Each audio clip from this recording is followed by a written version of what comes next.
但是，恐惊民众对这个新冠疫苗的安全有疑虑，到时阵愿意做的人可能真少，安尼买疫苗就浪费了。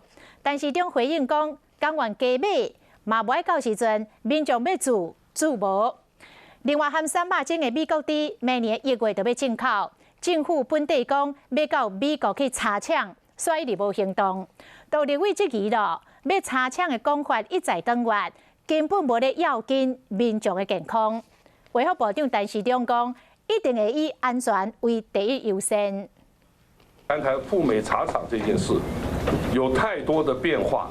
剩5个月尔，有来克多巴胺的美国猪肉就要进入台湾。到美国查厂的进度到底安怎？吴淑怀正理进行卫福部的讲法，讲11月11日，因为疫情关系，有可能用时辰查厂19。部长讲，无得接受时辰，一定要派人去。23，卫福部的处长讲，海外查厂毋是必要的条件。24，部长又讲，法律内面无要求无查厂就违法。那呢，到底敢有要去现场看？对于安全卫生的要求，我们都不会减。行政院怎么说会一致的讲法？安全第一，唔是食品商尔。中央流行疫情指挥中心集结将近1500万剂新冠疫苗，也就是讲，明年将近有750万人会使做。要么就惊讲民众对这个疫苗安全会有顾虑，那要收这敢会拍算？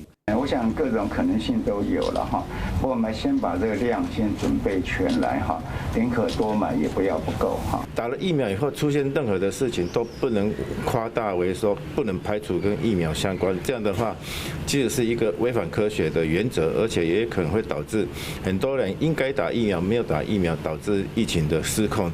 专家强调讲，基本上只要做过临床试验，拢有一定的安全性。不过即马临床敢若只针对12岁以上的民众，若是12岁以下囡仔要做无临床试验，恐惊就要搁等1冬才有机会去注射新冠疫苗。